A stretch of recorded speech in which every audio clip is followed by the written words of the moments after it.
Hi everyone, today I'm coming at you with some products I regret buying. So these are products that I have pulled from my collection that I know that I don't reach for, and products that just didn't quite hit the mark for me. So just a reminder, if you are new here, welcome. If you are returning, welcome. If you are in the beauty community, please feel free to leave your links below. I am totally okay with that. I am more than happy to support. Anything you want me to see, anything you want to share with me, please leave it down below. I am happy to do so. I have a multitude of products in here. Most of them are eyeshadow palettes because that is what I buy the most, but I'm going to just start grabbing and we're gonna go from here.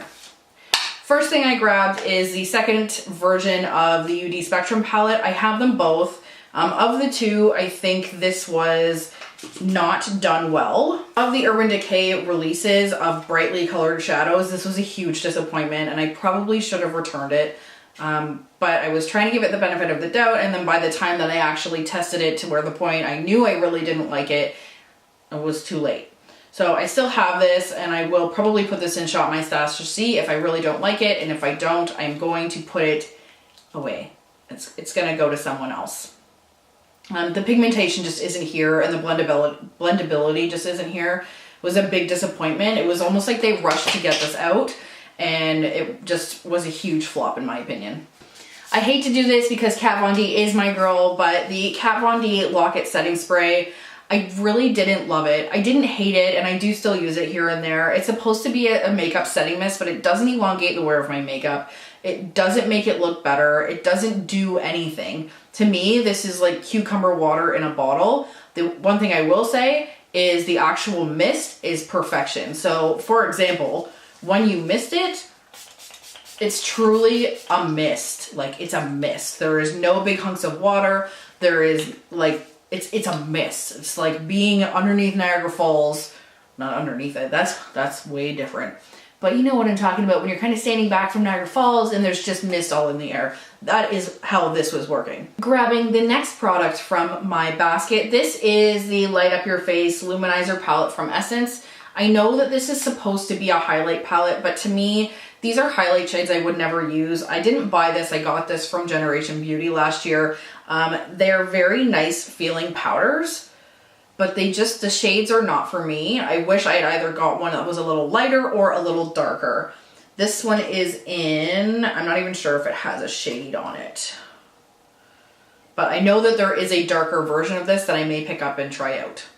I didn't realize how much Kat Von D was actually in this basket. I'm sorry. I'm sorry. The next item I have here is a Serpentina palette, and this almost pains me to say this because there are things in this that I like and things in this that I don't. I love the packaging. I do like most of the shades, but Hieroglyph honestly has a huge dent in it, and I've only used it once. It would not attach to my eyelid. So many of these would not blend together. They would not attach to my skin. They would not attach to a primer. They would just like ball up and fall back off my face. It was so strange. So this is another thing that I'm going to put in Shop My Stash and see if I can make it work, and if not, it's going to go. If you watched my palette recommendation tag, you will see that this is my final palette in that tag of I would absolutely not recommend it. This is the Stila Eyes of the Window in Body. In theory, it's got beautiful colors. It really does, but it doesn't do anything for me. It doesn't transfer onto a brush well. It doesn't transfer onto my eyes well. It's just poo, and honestly, there was a reason it was at Winners on the clearance rack, because it was worth nothing, and I'm very sad that this didn't work out. This is going to get decluttered for sure. Another Kat Von D product that I was disappointed with is the Lock-It Setting Powder. This is in translucent. To me, it wasn't a setting powder. It was like shiny. I can't use this on my skin. It just gives me this like all over shine. The only time I think I would use this is maybe if I was on vacation and I wanted to like dust some like sheer shimmer on my chest or my shoulders while I'm out. But outside of that, this just really didn't work for me, especially as a translucent setting powder. This I also have mixed feelings about. I don't hate it, but I really don't love it. And when I saw it, I did grab it because to me, it wasn't worth the value. This is the Pin Up Girl Holiday Collection from Tarte. This came out a few years ago. It came with some bobby pins on the front, and it does have the 5 blushes in it. I have a few different versions of these special releases from Tarte, and this one really missed the mark for me. It's really difficult to pick up product. I don't know if it was just mine or what, but out of all of my blush palettes I have, I reach for this the least. I'm sure there's things in this box, or this basket, sorry, that are gonna get me in big trouble. But oh well. The next 2 products I have are the Jeffree Star highlights. So I have the Jeffree and Manny Eclipse. Yes, this is the one they did together. So this is it? I think it is. I can't remember. I'll double check and put it down below. This is in Eclipse and it is so chunky. Yes, it definitely is, because there's the Manny Moon. It is so chunky. It really, like, it looks nice on my finger, but to feel it, it's like it pulls my skin even when I swatch it. It's just yucky. And this is the Skin Frost in Deep Freeze, and God forsake me, I don't know what the hell I was thinking. It feels beautiful, the pigmentation is crazy, but as a highlight, like what am I gonna do with this? I have this penchant to buy things that I know aren't in my collection, and because I do that, I end up with things like Bright Blue Highlight, which I will never use on the day-to-day unless I use it as an eyeshadow. But like, what am I gonna do with this? I can't wait for you guys to see one of the products in here. You're gonna be like, are you for real? Okay. So this is the Benefit Ka-Brow. This is not the Are You For Real product, that's for sure. I liked this, but it dried out in like a month, like to nothing, to absolute like crumbly mess. So I actually had to pull this out of my garbage when I did a quick declutter of my my main drawer here, and I just tossed it because it was so gross. The product itself is good, but if it's only lasting for a month for $30, I'm sorry, but no, I'm not about that life. Next up, we have the Cheekathon palette from Benefit. This is the original one that has Rockateur, Hoola, Dandelion, Dallas, and Coralista. The reason I have this in here is because the formula of these are not the same as the box blushes, and it is not the same as the Hoola and the Rockateur are not the same as either. This was supposed to be a really good value, but honestly, the only one I can get to actually even pick up color at all is Coralista, and even still, it's not where it should be. So this was pretty disappointing, and I should have returned it. I am pulling this guy out, and I am not disappointed with this product because of the packaging. I know there was a huge controversy about it, but please leave the packaging aside. That is not why I bought it, and it is not why it is here. I understand the issue. I get it. But I am here about the actual product. This is the Dunes at Dusk highlight, and same thing as those Skin Frost and the Star Trek packaging in my previous video. They just don't do anything. The highlight is just not there. I have leftover remnant highlight from Jeffree Star, but it's just, it doesn't do anything for me. I really wanted to like it, but there's really nothing to it. It's a very powdery and chalky feeling. There's actually a couple things in here that people are gonna be like, what, you don't like that? This is something I should have known better for myself. So this is the Cover FX Custom Enhancer Drops in Celestial. These are beautiful, don't get me wrong. Like, I'm sure you've seen it 100 times. It comes in a dropper and it is super crazy pigmented, and it's a beautiful color. But I don't use stuff like this. I don't wear it, I don't like it. It makes me look greasy. This is too much highlight for me. If I'm gonna use it on the cheeks, it's like painting your face with glitter paint. It's just not for me. I don't know what I was thinking.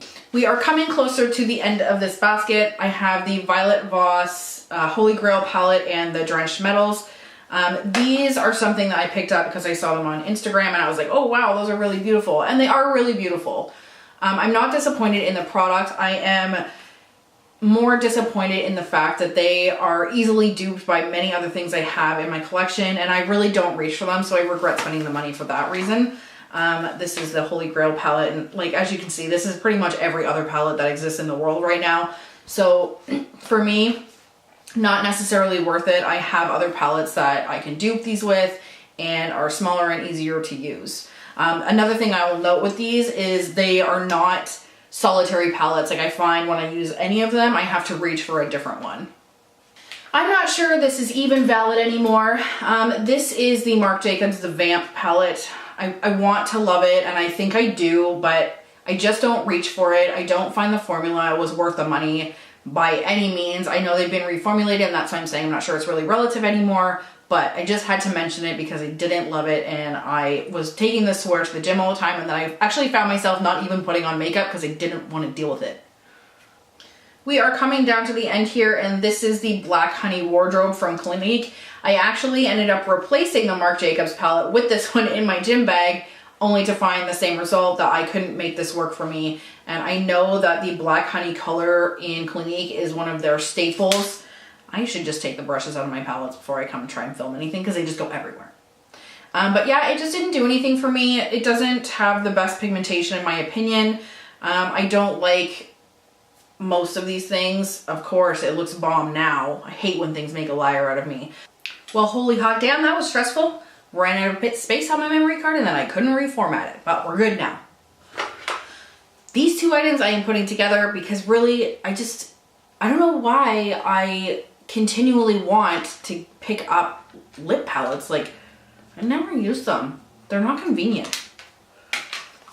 This one I've never even used other than to swatch. I don't like having to take a lip brush with me somewhere, and I don't find it packs enough pigment when you use a lip palette with a lip brush. I'm like flustered now because I had such a hard time with my memory card, but these, not my favorite. I have another one as well, but I can't find it. It's a MAC one, and it's the same thing. Like, it has Candy Yum Yum in it and Moxie in another shade, I can't remember. But it's like the same. It doesn't transfer onto the lips using a lip brush. So I have this beautiful, vibrant Candy Yum Yum, for example, and it goes on totally sheer and loses the value of the lipstick, in my opinion. I can't wait for you guys to see the last one here. This is not the last one, but this is the NYX Cosmic Gel Eyeliner. I got this in the shade Interstellar. It's like a pink. This doesn't transfer onto my eye at all. It will not stay on the brush, so I actually am gonna probably throw this out. This is a big fail as far as I'm concerned. Like, it doesn't go on at all. I don't even know what the point of it is. And second to last product we have here is the Tarte Tarteist Mascara. This mascara is way too wet for my liking. It doesn't work well for me, and it just makes my eyelashes really weighed down and doesn't hold curl or anything. This is the second tube of this I've ended up with. This one came in a BoxyCharm. The original one was given to us at Gen Beauty, and I hope everybody likes me waggling around my wand here. But it's really just not the mascara for me. I know lots of people do like it, but if you have eyelashes that point straight out, probably not the best formula I would recommend. Okay, last but not least, and a lot of people are going to be probably fairly annoyed by this, but I actually regret buying this palette. This is the Purple and Blue Natasha Denona palette, and I honestly, for the money, this is not worth it. This was $300 Canadian, and honestly, I like it. Don't get me wrong, I like it, it's nice, but if I was going to say, yes, buy something for $300, this would not be it. Also, a part of the reason I don't like this is because this is not a full palette on its own. I always have to pull something in to support the use of this palette, and in that case, I hardly ever reach for it because I find it's too much work, and I have to go and find something else to pair with it before it will work the way I want it to. Thanks so much for watching, everyone. Please leave me a comment down below on products that you regret buying, and let's see how many things we have in common.